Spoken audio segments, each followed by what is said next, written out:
Itong kaldereta na naman. So, birthday daw ng anak ko ngayon. Ayun o. Ito natin. Kaldereta. So, yung pinapalambot pa natin yan siya.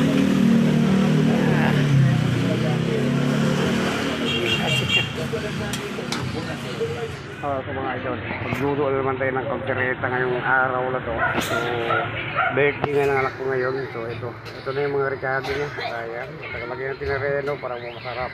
So, ito, lagyan natin ng, pakita ko po sa inyo. Ayan, ito natin. So, medyo pinalambot muna natin. Kaldereta, palambutin muna natin para masarap mga idol.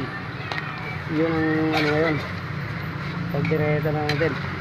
Palambutin muna natin bago natin lalagay yung mga carrots saka yung mga tomato paste natin. Bago natin lalagay pag umambot yung karne natin. Ayan. So takpan ulit natin mga idol. Ayan. So ito nakahanda na yung mga carrots at saka itong tomato paste at saka tomato sauce. Masarap yan mga idol. Itong siling bell pepper. Ayan o. Saka itong reno. Lagyan natin yung reno para masarap. Ayan. So 5 minutes mga idol. Balik tayo para malalagay natin yung carrots. So malapit na lumambot yung ating karne. So tingnan natin kung may konti na lang yung sabaw mga idol. So ilalagay na natin yung patatas. Yan, so medyo malambot na itong mga idol. Tingnan natin. Oh, malambot na. Ayan. So habang binalambot natin yung patatas dyan, at saka ano itong mga idol, lumalapot siya unti-unti. So ilagay na nga natin to. Ayan, sama na natin dyan yung gagawin natin kaldereta mga idol. Yan. Habang lumalambot yung patatas na yan at saka ano, malambot na rin yung karne na yan mga idol. So malambot na nga yan bago natin nilagay. Yan. So yung kaldereta natin mga idol, the best.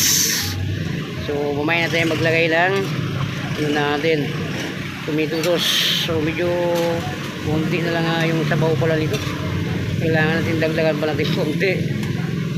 Ayan, mahirap po masyado, malapot pala to.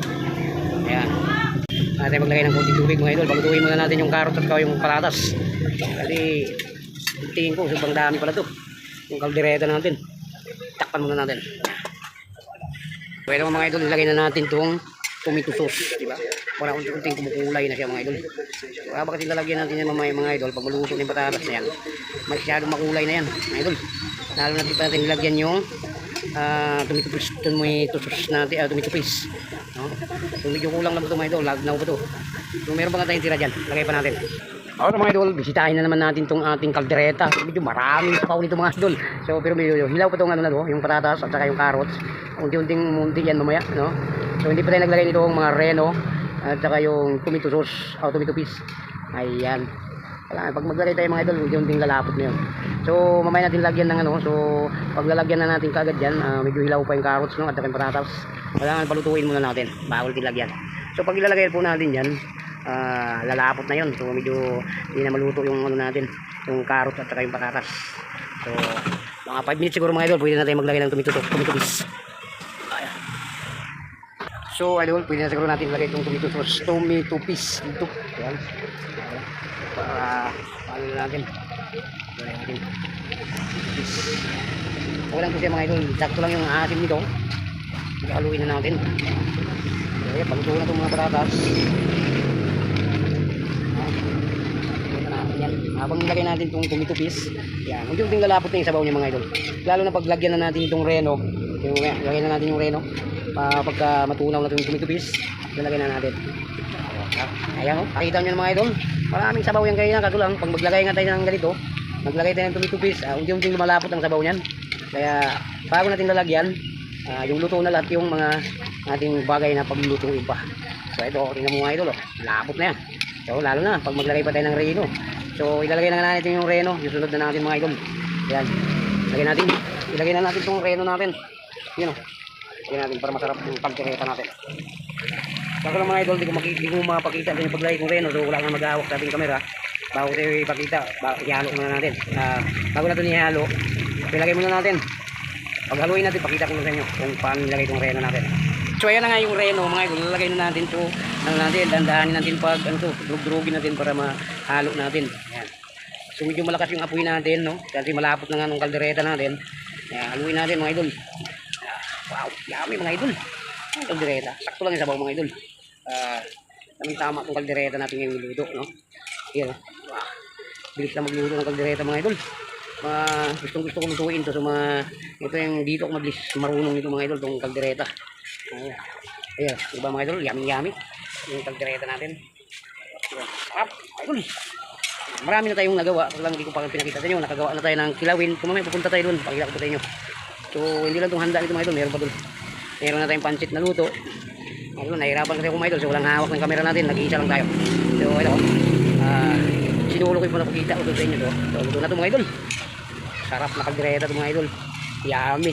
So meron pa akong lutuin manok mga idol. Gawin natin adubong manok. Yeah. Okay. So ano pa mga idol? So hindi na natin masyado haluin. Kasi baka madurog na yung ano natin. Yung krasdas. Ayan. Tikman natin idol kung takpo na pa yung timpla. Ay.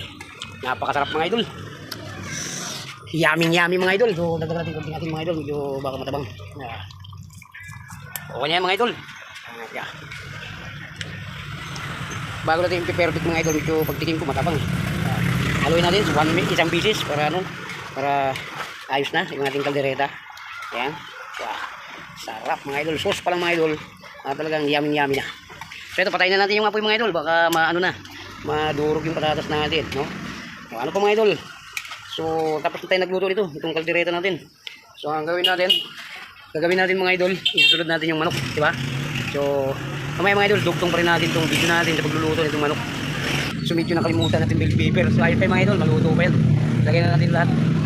Ayan, pinatay ko lang kasi. Pero maganda yung mga idol habang nilalagay yung bell pepper, yung hindi rin masyado luto. So para masarap makain natin yung bell pepper. Ayan na po mga idol.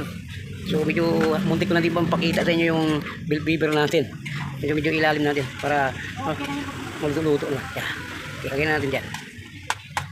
Ayan. Okay. Ayos na mga idol. Dami na to. Kaldereta natin. So ito nga, kaarawan ng anak ko ngayon. So medyo nagluluto nga ako ng itong kaldereta. Meron pa tayong naluto na una doon. So hindi ko lang kayo pinapakita kanina. Yung kilawin natin, nandun na po sa lamesa. Yung pancit natin, nandun na po. Yan, so takpan natin ito mga idol. So pupunta tayo doon sa nauna kong niluluto. So ito na yung ibang niluto natin. Saka yung kilawin na sinabi ko. Ito may sanggib sa dito. Okay. Ayan mga idol. So yan ang kadugtong sa ating niluto. Ito ang pansit at itong kilawin muna. So siguro habang kumakain tayo mga idol, saka lutuin yan, di ba? Yung sangyups na yan, yung marami. So punta na tayo doon. So lutuin muna natin yung manok natin doon na last luto natin. Tara po. So mga idol, ilipat na natin dito para dalhin na nga natin doon sa lamisa para may kasama na yung pansit doon at saka yung kilawin. Yan, lagay na natin dito. Yan. Wow. Yan mga idols. Ay, napakasarap nito mga idol.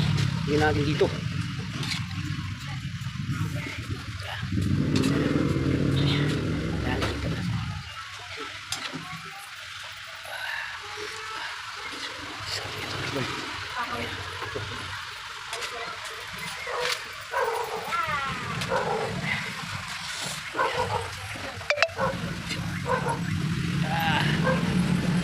Oh, napakasarap mga idol.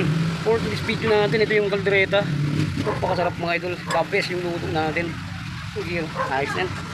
Marami na masyado. Iwan na lang natin yung iba. So, medyo marami na ito mga idol. Ha? Hindi din alam? Alam. Wakan mo na po. Muna. So ito na, nakalagay na ito mga idol. Isasama na natin sa ibang handa natin doon. Yung ibang ano natin, niluto. Diyan sa lamisa. So, dalhin na natin ito doon.